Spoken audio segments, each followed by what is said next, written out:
کیا ہمیں رب کائنات نے کوئی ایسی پیدا فرمایا ہے؟ اگر کوئی بندہ کھاتا ہے سوتا ہے بس یہی کام ہے، کمانا کھانا سونا، پھر گدھے کی زندگی ہم سے افضل ہے۔ اور اگر ہماری زندگی کا محور جس طرح اس آستانہ پاک کا ماٹو ہے، جس طرح اس آستانے کی ایک سوچ ہے، ایک منتر ہے، ایک محور ہے،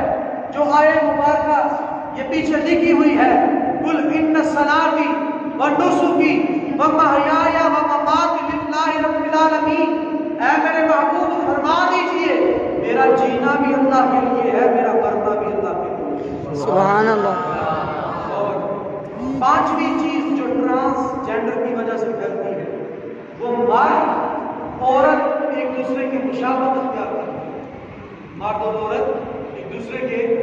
مشابہت اختیار کریں گے۔ اور چھٹی چیز بے پردگی کو بے حیائی عام ہو جائے،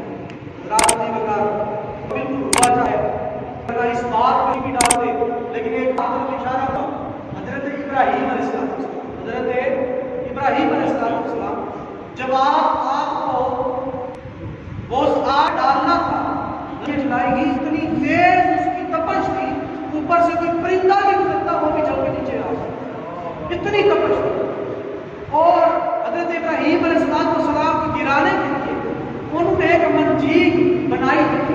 گلے نما ہوتی ہے، پرانے زمانے میں استعمال کی جاتی تھی، وہاں پہ آپ کے وزن سے زیادہ جو ہے اس کی پریکٹس کرتے رہے کئی ماہ،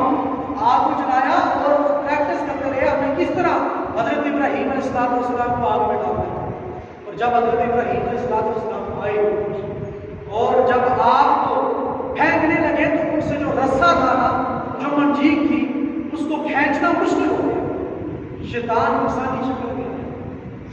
ہر وہ چیز شیطان ہوتی ہے، یہ بات یاد رکھیے، ہر وہ چیز شیطان ہوتی ہے جو اللہ کی راہ سے ہوتی ہے، چاہے وہ انسانی شکل میں ہو، چاہے وہ جانور کی صورت میں ہو، چاہے وہ حیوانات کی صورت میں ہو، چرند و پرند کی صورت میں ہو، ہر وہ